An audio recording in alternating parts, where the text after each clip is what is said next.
ఈరోజు మీకు కాంచాకు చట్నీ ఎలా చేయాలో చూపిస్తాను. అందరికీ పెద్దవాళ్ళకి తెలిసే ఉంటుంది, తెలియని వాళ్ళు ఉంటారు కదా, అందుకని చేసి చూపిస్తాను. చూడండి, దీనికి కాంచాకు బాగా ఇలా ఆకులంతా తీసేసుకొని బాగా శుభ్రంగా కడిగి 2 సార్లు కడిగి పెట్టుకోండి. ఇంకా దీనికి కావాల్సిన నూనె, ఇంకా తాలింపుకి ఆవాలు, పచ్చెనపప్పు, ఉద్దిపప్పు, తాలింపు గింజలు వేసుకుంటాం కదా అవి, ఇంకా చూడండి ఎర్రగడ్డ, టమాటా, తెల్లగడ్డ చిన్నగా వేయండి చాలు, ఒక పీస్ చాలండి, పసుపు, మిరపకాయలు, ఉప్పు, చింతపండు, ఇంతే సింపుల్.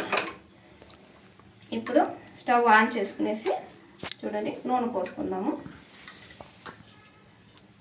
మంచి నూనె కానీ ఆవ నూనె కానీ వాడుకుంటే చాలా మంచిది.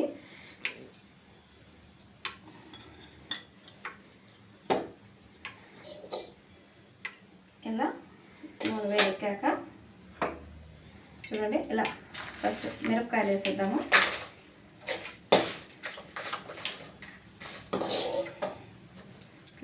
పెట్టుకోండి, లేకపోతే పైకి ఎగురుతుంది కదా, సిమ్లో పెట్టుకోండి. ఇప్పుడు ఎర్రగడ్డ వేసి, ఇప్పుడు పర్వాలేదు చిన్న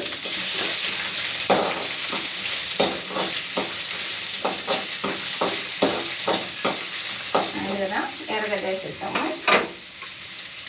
ఇంకా కూరాకు, కాంచాకు వేసేద్దాం.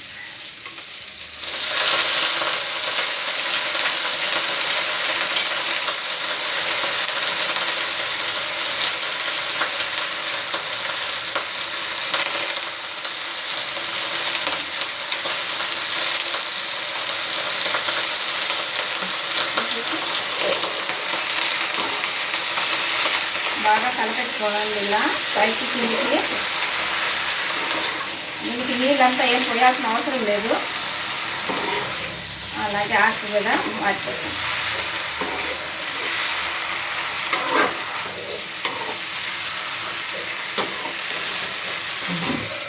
ఇది మా అత్త నేర్పించినారు. మా అత్తగారు కడుపులు ఏదైనా పుళ్ళు ఉంటే కూడా ఆరిపోతుందంట, అందుకని మా అత్త చేస్తూ ఉండేది. ఆ వంట నాకు నేర్పించారు మా అత్తగారు,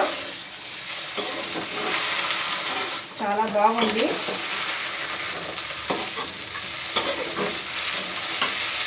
ఇలా ఇది కదా. ఇప్పుడు కొంచెం టమాటా వేసుకునేసి, తెల్లగడ్డ, ఈ పసుపు, ఇంకా సాల్ట్, చింతపండు కూడా అన్నీ వేసేవచ్చు.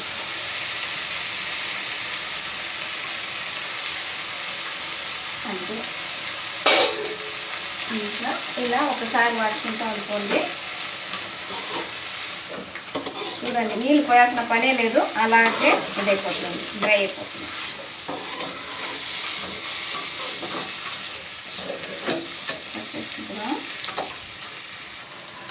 చూడండి బాగా డ్రై అయిపోతుంది.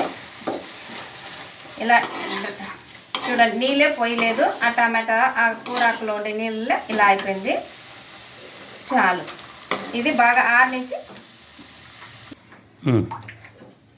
మిక్సీకి వేసుకుందాము. ఆరిపోయింది.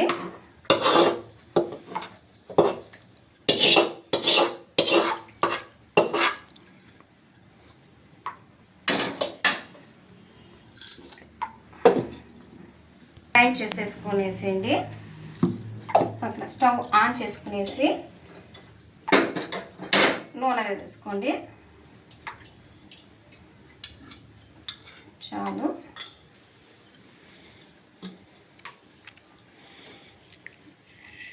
ఇది తాలింపు ఆవాలు ఇవి ఉంది కదా, పచ్చెనపప్పు, ఉద్దిపప్పు, అది వేసేసేయండి.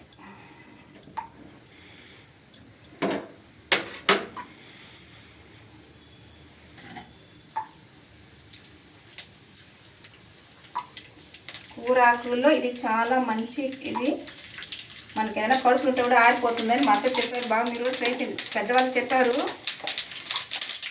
అప్పుడప్పుడు తీసుకుంటూ ఉండాలా, తీసుకుంటూ ఉంటే హెల్తీగా ఉంటుంది అన్నమాట.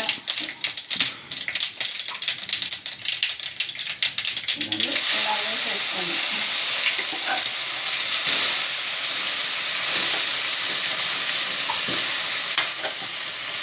మొత్తం తీసేసుకొని ఆఫ్ చేసేసేయండి. ఇక్కడ నాకు వేడి వేడి అన్నం కూడా రెడీ అయిపోయింది. వేడి అన్నమే కాదు చల్లన్నం అయినా కూడా బాగుంటుంది. కాకపోతే ఇప్పుడు నాకు వేడిగా ఫ్రెష్గా ఉంది. చట్నీ వేసుకొని నేను హ్యాపీగా తింటాను. మరి మీరు కూడా చేసుకొని హ్యాపీగా తినండి.